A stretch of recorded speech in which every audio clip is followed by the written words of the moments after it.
What is going on, guys? So we have some things to discuss. We have some James Bradberry rumors as of right now, and we're going to go into some things that were said during, Vic Fangio's press conference, when we first heard from him and what this defense is going to be, and hopefully knowing that it's not going to get any worse than it did last year, that hopefully we at least have some structure with this defense. And we are a couple days away, a day away, couple days away, whenever you're watching this video, of Eagles mini camp. A lot to talk about here, so let's get into it. Because I've seen enough horror movies to know any weirdo wearing a mask is never friendly.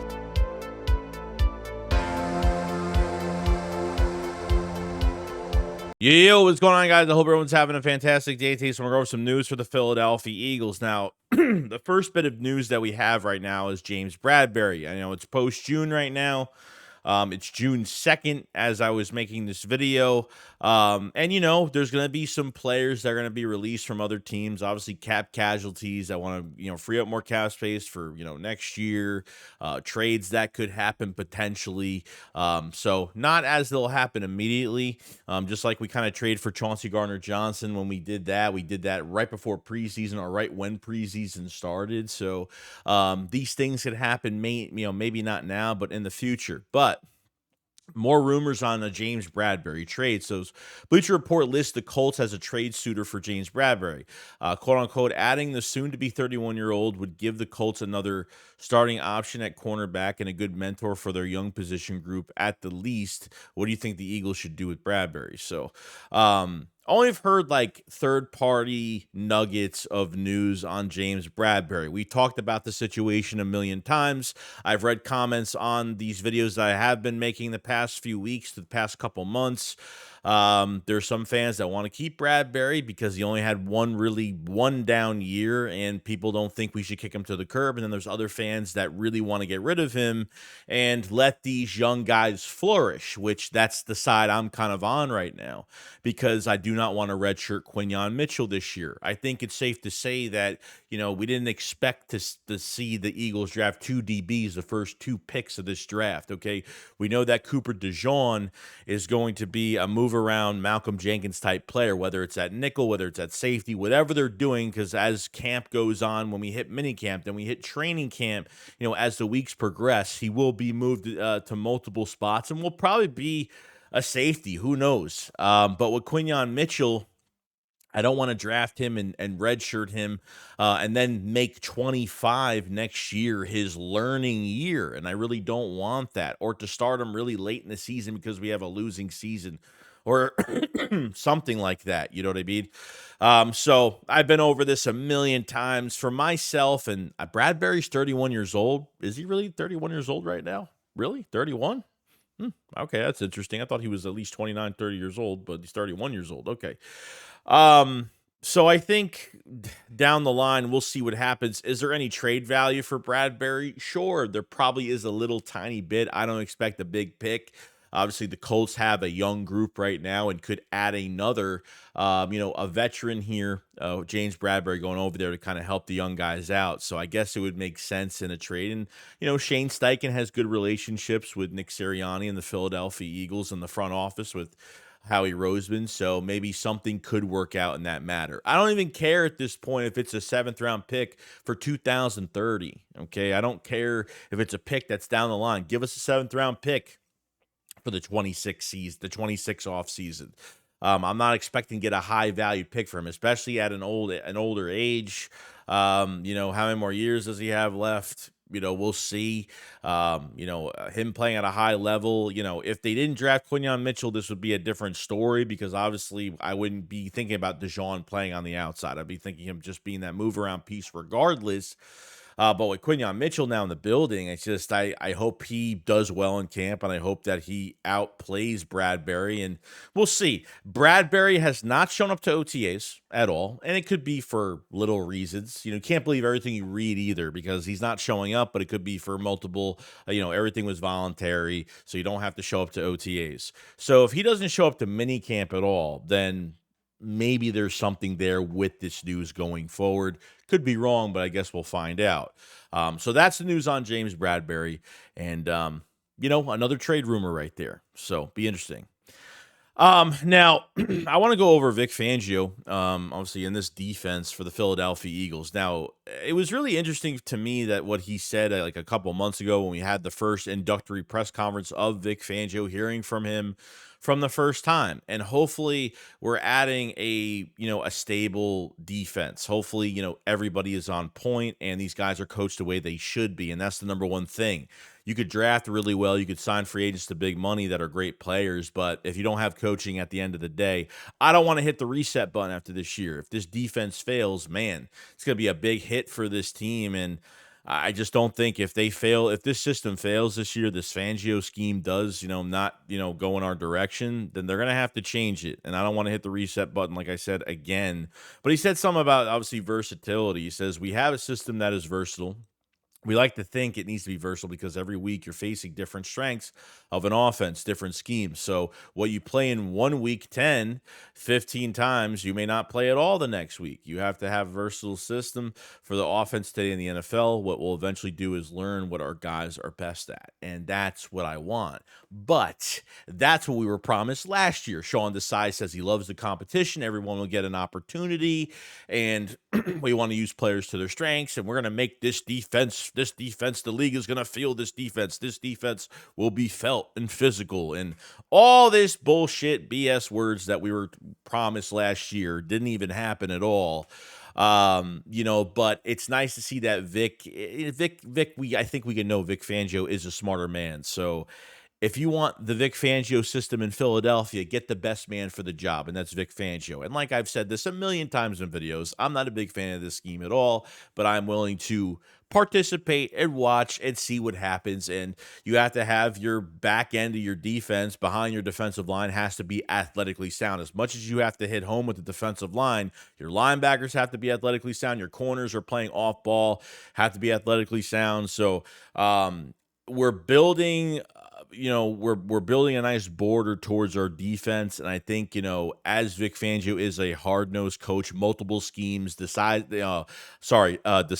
coverages, and not setting up players to fail in certain situations, which we did that last year, which totally just not bolstered, but it totally just, it took our defense down by a mile. And it just seems like progressively we just got worse every single week, and then relying on our offense to do so much more, which we won too many ugly games, not one dominating game offensively all year, which really just pissed me off. So I think a stable environment of coaching and getting these guys in the right positions to win football games and taking these guys to the next level. Fangio has a lot of control. You might not know this, but he does. Okay. I don't think Nick Sirianni had anything to do with, not even hiring the coordinators, hiring the assistant coaches. He literally has been on a short leash, has been put on timeout when he has to be on timeout, and is able to come out and coach whenever Howie Roseman says he's able to come out and coach. That's how I feel going into this season. Okay, there's nothing wrong with hands-off coaches, but Vic Fangio, I think, is well respected for the Philadelphia Eagles. And I think, him coming in as a consultant in 22 really helped this team. Now, he didn't help the defense in 22. He really helped the offense. Give another set of eyes from the outside. You're recognizing defenses and what they're going to do for you. So that really helped Jalen Hurts. It really helped the offensive coordinator and Shane Steichen, and helped out everybody else. So Vic Fangio being in the building actually helped us more. He left 2 weeks before the Super Bowl because he figured Gannon was going to get hired, which was supposed to pretty much happen. And then that's why he went to Miami for the defensive coordinator job for a year. Obviously, with his defense, he was I think 15th or 16th ranked against the pass, which still isn't that bad at all. Okay. Top 10 in quarterback hits, top 3 in pressures. So there are some good things to take out of it. And I think with the Eagles, I think there's a ton of talent across the board, but this is now the point of the off-season program where you find out what your players, like he said in his press conference, what these players do well and what these players are really not good at. So you're not going to throw, if you know a player is going to fail in this situation on a specific, play at a certain position, and you don't think he could do it, these guys are going to compete. Obviously, a lot of these guys aren't going to play. Some guys aren't going to play well. They're going to try to get a roster spot. but hopefully Vic Fangio, gets us in kind of the right direction. You know what I mean? We don't have to worry about Vic Fangio leaving after this year if it's successful, because he is an older coach. He's been a head coach. He's been a defensive coordinator a million times in his career. So I think Fangio's here to stay. And I think what makes him really great for us is that he grew up a Philadelphia fan, which is awesome. Friggin' awesome. So I think the connections there is great, and so I think that's a good thing. So versatile defense, and getting moving guys around and not doing the same thing every week, making adjustments every week, because that was the big problem we had last year. Last year, what we did, like, not only did you switch defensive coordinators and made it worse, as much as it was going bad, it wasn't going that bad. And, obviously put Patricia in there just made it worse. Why that move happened, I don't know. But when a defense, makes adjustments to your offense, you have to make adjustments back. And the Eagles just stayed the vanilla, bold, same thing that they have been doing offensively and defensively.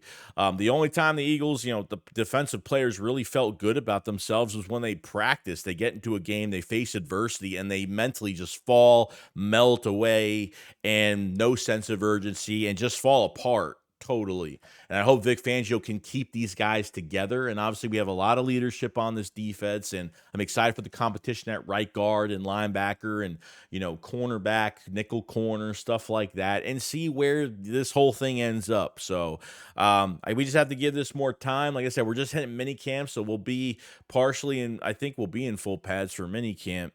And then, once training camp gets here, we're rocking and loading. And then we have, joint practices with the Patriots. We got preseason games. I'm telling you right now, a shit ton of guys better get a lot of reps, and a lot of opportunity. And do not stray away from your starters playing in these preseason games, because we need as much work as possible to be prepared. Don't kill them. I'm not saying, play three full preseason games, but you got to do more than one quarter or more than one series and done. Okay. Because it's just not enough time. 2 new coordinators yet again. And we need these guys to gel as fast as possible. So, I trust Vic and what he's going to do with his defense. This season, I'm going to be very, I'm going to be hard on these guys this year. I'm not, if I see things, I'm going to say it. That's how it's going to be this year, because I'm not going through what I went through last year, and I'm going to point things out immediately. So, other than that, that's pretty much it. Let me know what you guys think about Vic Fangio's words of the versatility of this defense. Let me know what you guys think, obviously, about James Bradberry. Do you think he's going to get traded? Is he not going to get traded? What happens with Quinyon Mitchell if he stays? Do you agree that he should redshirt for a whole entire year as a first-round pick? There's no way the Eagles are going to do that. I just can't see it happening right now. But that's where we're at. If you guys haven't checked out the Philly Shakedown podcast merch, definitely check it out. I'm going to be actually making another video on the merchandise. We have more merch coming out, big releases coming out, during camp. And obviously before the season starts, a big release of stuff. We have youth t-shirts. We have ladies t-shirts now, and we have, sizes up to 6XL. We're going to have some cutoff sleeveless t-shirts soon. So a lot is coming out. Thank you for all the support. Link in the description for the Philly Shakedown podcast merch. And other than that, I'll see you guys on the next one. Shakes, what up, follow slide. Peace out, guys, and peace.